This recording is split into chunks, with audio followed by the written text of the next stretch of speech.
when you're telling yourself, I got to play perfect because I don't know if I'm going to have someone to back me up today out there on the court. It's like all or nothing, and that has to be mentally taxing. And physically, too. Physically, yeah. You just don't know where the next bucket is coming from if it's not you scoring. And that is the Warriors' problem to me. They have like 7 guys of equal talent level who are all like complementary role players. They don't have a second guy who is like a 1B to Steph or even just a 2 to Steph.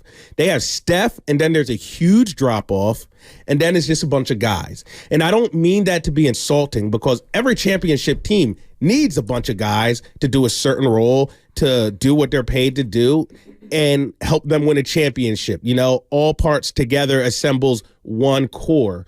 But the Warriors are missing that part that is the complementary part to Steph. So it's just right now you're just seeing Steph and then just a bunch of guys you don't know what you're going to get from night to night. So you're around the Warriors a lot. You've seen them play over the years a lot. And correct me if I'm wrong. I obviously don't know everything.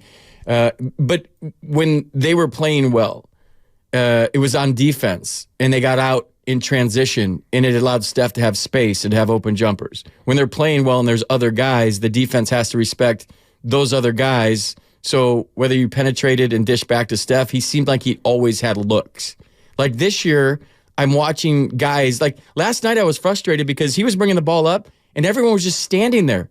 They were spread out, but they were standing and nobody was moving on offense. And I feel like over the years when they're successful, it's just like everybody's, it's the extra pass, it's everyone's moving, they're creating. As a defense, I have to respect somebody else besides Steph, and that would give Steph like chances. Now I just see Steph like at the top of the three-point arc, at the top of the key, just kind of running in little circles, and everything's congested, and he's trying to get a pick to get open, and he just never has that open look, it seems like, because teams know that, like you said, to your point, I don't have to worry about anybody else. We're going to let Pajimski beat us. We're going to let Clay beat us. We're going to let whoever beat us. Steph ain't beating us. So now, and they're not beating anybody. And he's just not getting open looks. He just isn't. And then last night, I watched him away from the ball, like I said already, and he just didn't have that same like fire or spring.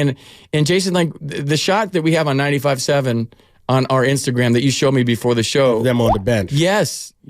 Of Clay and Steph after the game, Steph had the towel over his head and Clay just staring. You know what that was, in my opinion? What does that tell you as an athlete who's been in the fire? They're fighting it. They're fighting. They're champions and they are warriors in every sense of the word, right? Mm-hmm. But they're fighting getting used to losing. Like that's a battle that you go through as a team where you come back in the locker room after the game and you get to a point where guys aren't taking it as hard anymore. And all of a sudden, it's okay to lose. And those guys have so much jewelry and so many championships and so much resume that was me seeing them there going like, kind of like, what has this come to? Look. Like Clay was just staring, dude. I've been there where you're just sitting on the bench staring after a game and you're just like, what the F? Like, what, like, WTF? Like, I'm going to keep fighting this, and we got to keep fighting this. We can't let these young guys get used to losing. We can't let these young guys think it's okay to lose. We can't get embarrassed like we did. I mean, the Heat, everything they did was better than the Warriors all night. That Heat culture is real, by the way. Eric Spoelstra, Pat Riley, they squeeze the most juice out of their team year after year. I mean, they were playing yesterday without Jimmy Butler, their best player. You didn't even realize it. No Kyle Lowry. It was crazy. So I was down in Santa Cruz last night doing the Santa Cruz Warriors game.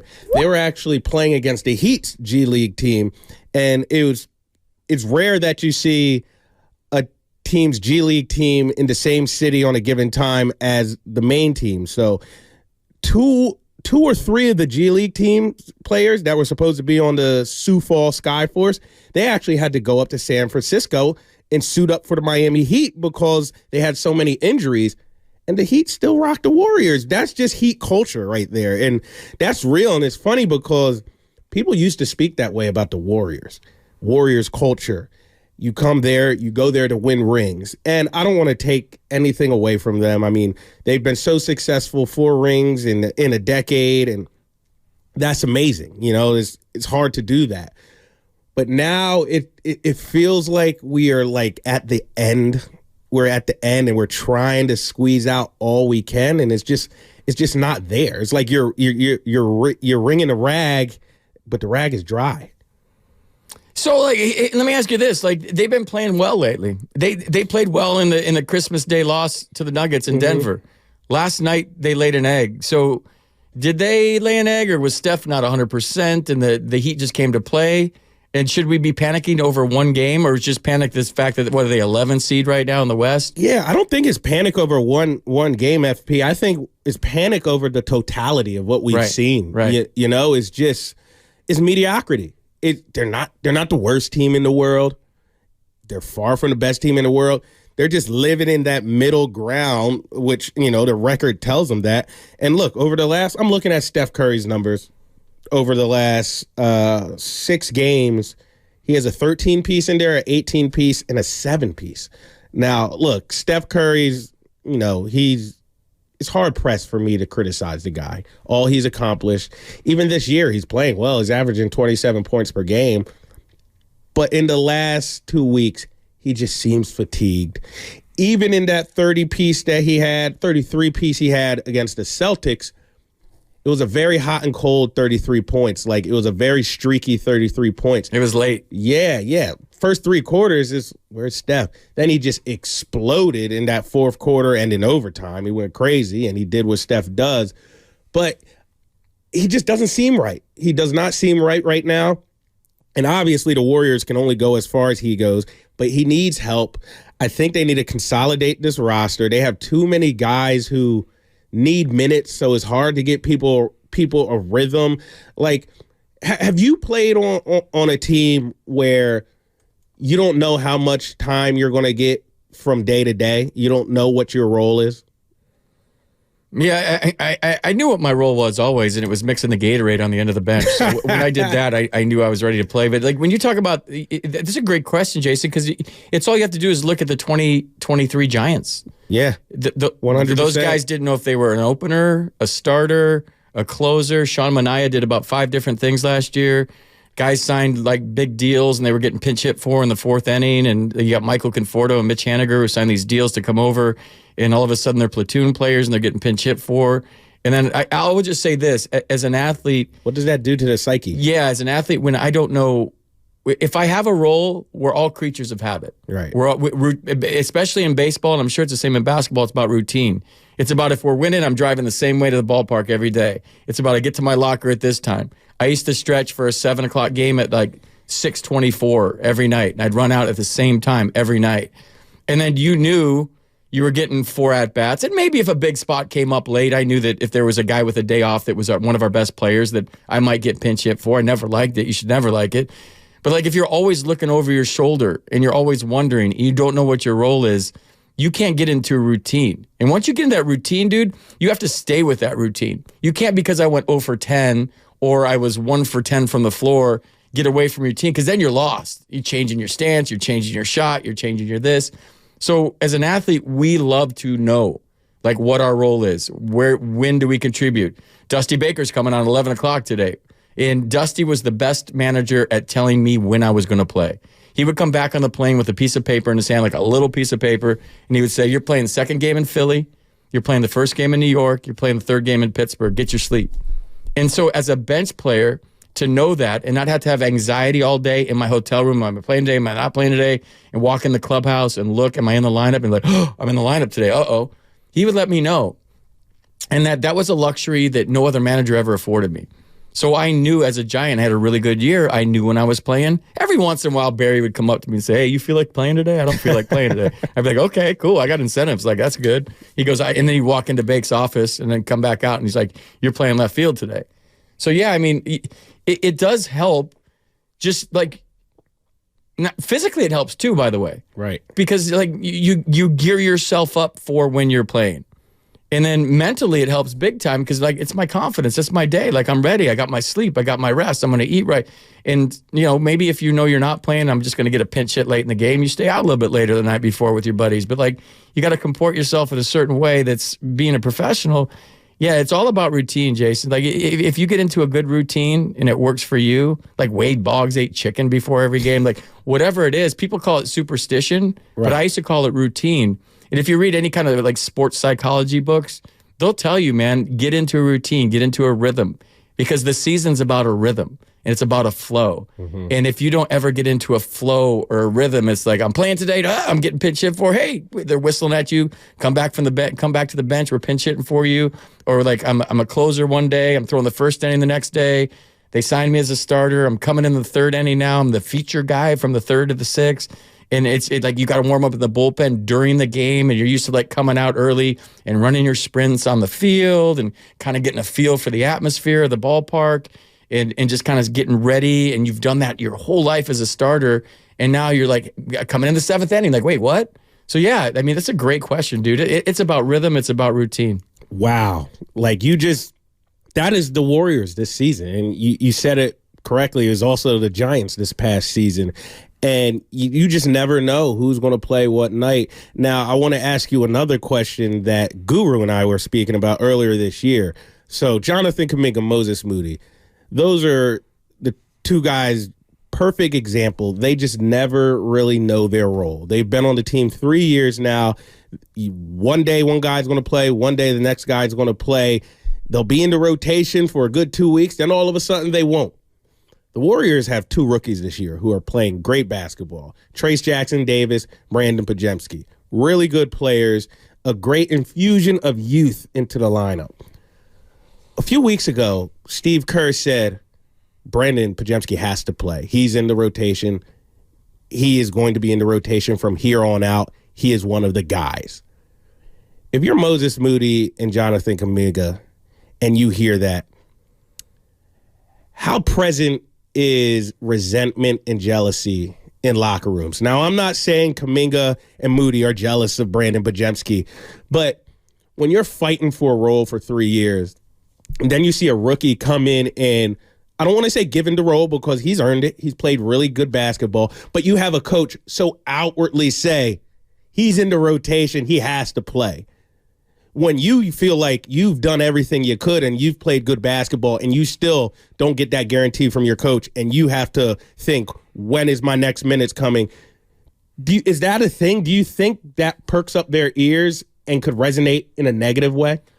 I think self-awareness is huge as a professional athlete. And you want to do everything you can in your power to play. And if you've done everything you can and then you don't play or you don't get the time, that could be frustrating. But we had a saying, and I said this the other day on the show, if you don't like it, play better. That was kind of a saying in the clubhouse. You don't like it, play better.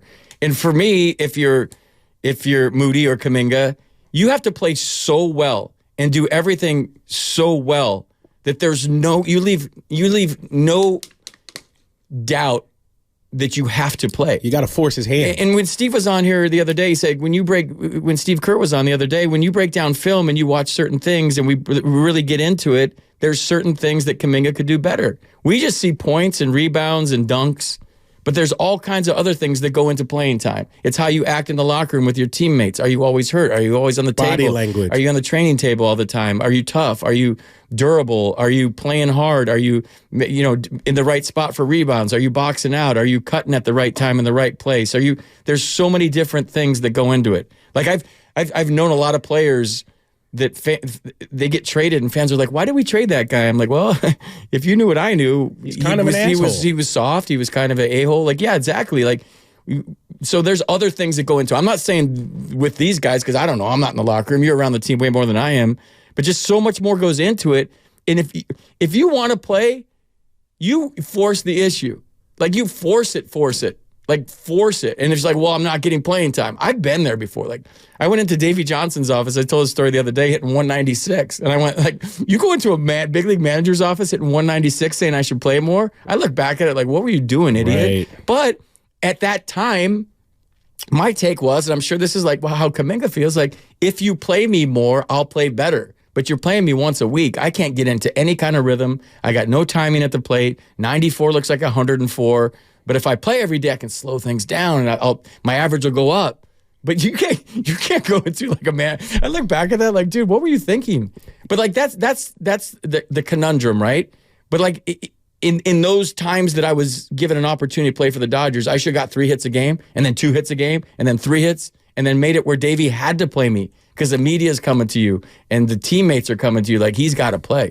Right. Like don't leave any doubt, dude. Go out there and ball out, not just good, but so great that he has to play you. And that's that works in any line of work, dude. Like if your performance and your workplace productivity is so high, you make yourself irreplaceable in relationships with friends or significant others at the workplace. You do so well, you work so hard, you perform at such a high level that you make yourself irreplaceable and you get more minutes, you get a higher salary, you get promoted, you're successful. And you embrace the suck, you embrace the hard. Like everybody says, this is hard, it's hard, I'm not playing, it's hard. Yeah, but it's how you look. It's all about perspective. To me, I don't know. FP got me fired up in here. I'm about to run through a brick wall. Well, look, Kuminga, man, he said earlier this week, I feel like I can get by anybody in the league. Everything's confusing.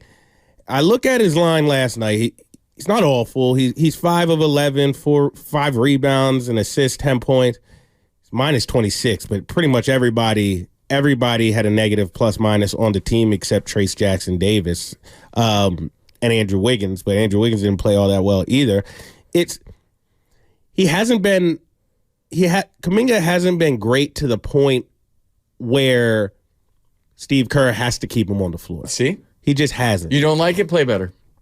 Now, do I think that Jonathan Kuminga is held to a higher standard than maybe some of his peers? I do. There are some times where I hear Steve talking about him and I'm looking at the box score and I'm like, well, you know what? Andrew Wiggins literally sleepwalks through 3 quarters half the time. He doesn't rebound at a high rate. He's not physical. How come you don't speak this way of Andrew Wiggins? Now, is it because Andrew Wiggins is more accomplished in the NBA and he's not young? Maybe that be the case. But there is some times where I think, all right, Steve, I get it. I get you're trying to instill some habits. Give the kid a little more of a runway. Let him work through his mistakes a little more. That's my only issue is I think Kuminga and Moody, I think they're very talented, and I think they are just held to this. They almost have to be perfect, FP. They almost have to be perfect to get minutes consistently, and I don't think their peers on this version of the Warriors, Klay Thompson, Andrew Wiggins, Kevon Looney, I don't think those guys are good enough anymore to have the equity that they're being given. Dude, we talked the other day, Dan Devone, we talked 3.5 hours about Kuminga's quotes and what he said. So for me last night for JK, you had to come out and get after it. You got to walk the talk. Because that was the first game since those. If you're gonna say what you said, okay, it's out there, and now you got to have the best game you've ever had. Right. You have to. And he did. And it was a dud. Like you got to go out there and back up what you say.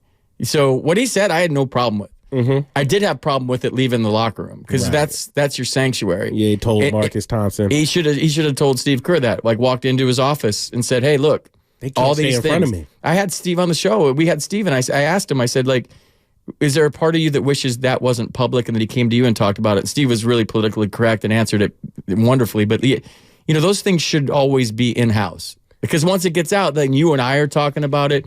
All the fans are talking about it. The media's talking. Now it's a thing. You never want anything to be a thing because it detracts your focus. Now you got to worry about that instead of going out and just playing a game and winning. Yeah, that's something I want to touch on. I know we're up against it with the break, but that's something I want to touch on the other side. How players' interactions with the media can affect the locker room, because it's something that we've been talking about all week, and I'm sure the Warriors don't feel like answering questions about Jonathan Kuminga and his role and what he said, if he can get by. So that's interesting. That's FP. I'm Jason Dumas. We are filling in for Steiny and Guru. We'll be right back after this break, and that segment is sponsored by Lucky California.